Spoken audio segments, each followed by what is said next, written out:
ما تو همون سال 92 عروسی کردیم. 11 اسفند 92 بود. 3 روز بعد از ازدواجمون، عروسیمون، حالا که این عروسی هم با 1000 بار میگفت تالا را پس میدم و چقدر ما رو زجر گوش کرد و اینا، بعد اینکه گفتش من تالا رو پس میدم و فلان میکنم و اینا، بعد 3 روز بعدش، بعد از عروسی تلویزیون شکوند و گفتم چرا نذاشتی گلو من انتخاب کنم، من این گلو دوست داشتم اینا. تلویزیون شکوند و کل بدن ما رو سیاه کرد. یه دمپایی بود زندایش بهمون داده بود کنار رو فرشی بهش بودن، زندایش مثلا به ما داده بود. اینا تا صبح انقدر زد به بدن من، رو دست من، پا من، کمر من، همه بدن من مثل چادر مشکی سیاه شده. بعد که رفته بودیم همون برام گریه میکرد. من نه گریهش رو میخواستم و نه کتکش رو. نمیتونستی حرف بزنی، حرف میزدی کتک میخوردی، حرف نمیزدی کتک میخوردی. بعد اوایل خب این مدلی بود که ما میرفتیم اونجا، بعد شروع میکرد ببین دعوا که شروع میشد، شروع میکرد به حرف زدن. بعد ببین این کام بشر، من نمیدونم چه مدلی بود اصلا، من تا حالا همچه آدمی ندیده بودم.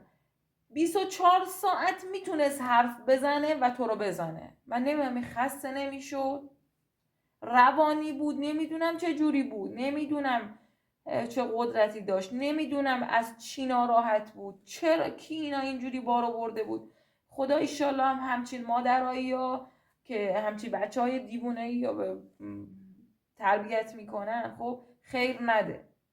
ما عقد که بودیم 3 ماه بود عقد بودیم، مادرش نشست و گفت آره این پسرم سر خونه با پسر بزرگه که بحثشون شده، وقتی خیلی حرف میزنه من میرم تو پارک میشینم گریه میکنم. خب لامصب ما رو خود نمیذاش بریم تو پارک هم بشینیم گریه کنیم. گریه میکردی کتک میخوردی اگه بحثمون میشد.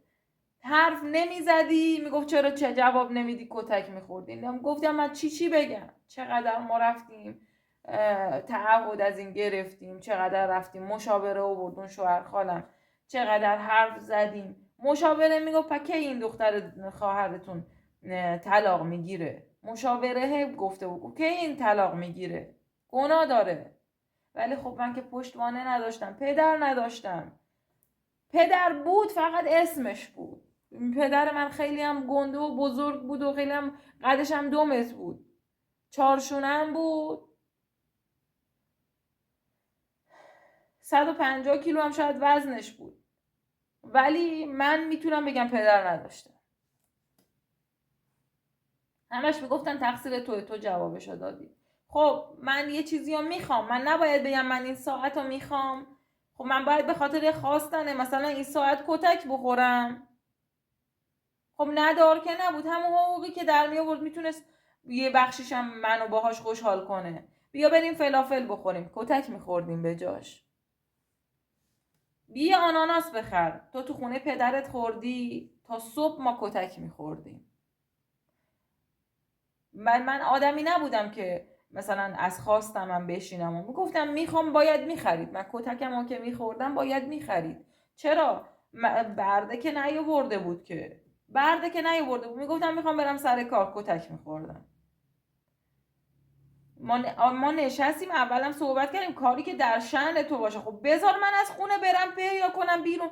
اصلا نمیذاش از خونه برم بیرون. من تا نرم از خونه بیرون چجور این کار رو پیدا کنم؟ هر روز گوشی ما شکسته بود، گوشی تو دیوار، تلویزیون میشکست. ما هیچ راه ارتباطی با بیرون نداشتیم.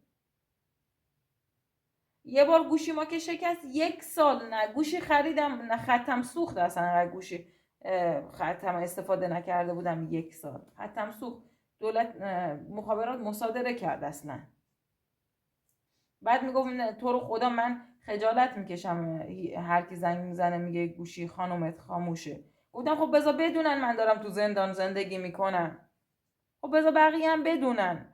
چطوری از رو تو باید آدم خوبی باشه که همه سرت قسم میخورم تو انقدر شوهرت خوبه، انقدر پسر نجیب و پاکیه. خب بابا تو خونش که خوب نیست، من که دارم عذاب میکشم، چرا هیچ کس نمیشنید؟ چقدر ما گریه زاری، چقدر این ور بریم اون ور بریم. 3 ماه دعوامون که میشد 3 ماه ما را منو میکرد تو اتوبوس برو شهرستانتون. 3 ماه من خونه پدرم بودم، از اون ور پدرم به زور منو تو اتوبوس میکرد برو خونت. این زندگی نبود تا این زندگی نبود که من همه بدنم سیاه باشه همش. بعدم الان از دست پدرم هم مثلا راضی باشم. برای چی من از این پدر راضی باشم؟ هرچی ما میگفتیم طلاق، میگفت خب بعد کل سکه هاتا بگیرید. خب سکه ها منم با مهر من با طلا ساخته شده و اینا میشد 305 حدود 350 تا سکه میشد. اونم میگم کیسه دوختید برای سکه ها من نمیدم. هرچی میشد به ما وصل میکرد، هرچی شوهر میشد به ما وصل میکرد. ما عروسی کردیم، فردا صبح عروسی گفت باید بلنشی بریم پزشک قانونی. گفتم بلند میریم، اشکالی نداره. رفتیم اونجا، خانومه بهش گفتش که با این معاینه بهش گفتیم که خانوم اشکالی نداره، طلاق پاکه، چه حاجتش به خاکه، این شوهر من این مدلیه، خود شکاکه. بعد گفتش بهش گفت آقا مگه شما ایشونو نمیشناختی؟ گفت آره. گفت این هزینه رو میدی من معاینه میکنم، ولی بدنامیش برای خودت میمونه که شما این خانم رو برداشتی آوردی اینجا.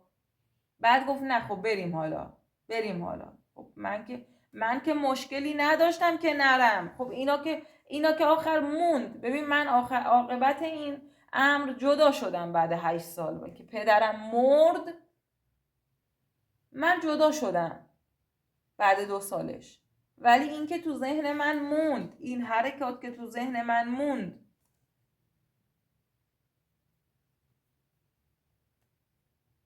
شاید میگن ما مستاجریم، یه سری ها مثلا ما سختی کشیدیم، نمیدونم هی اساس کشی کردیم. شاید میگن مثلا ما فلان. بابا هیچ زندگی با یه آدم روانی هیچی از این دردناکتر نیست که با یه آدم روانی زندگی کنی.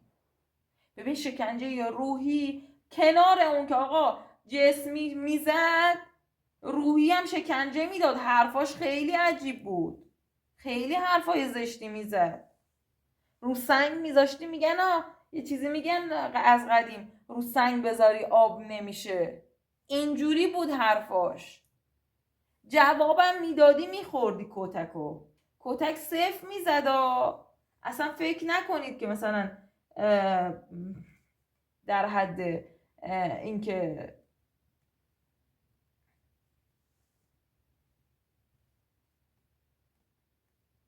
در یه حدی که مثلا شما زنی کتک میخوردید، در حد اینکه انگار دوزا گرفته بود، 2 تا دست منو میگرفت با یه دست و میزد. ببین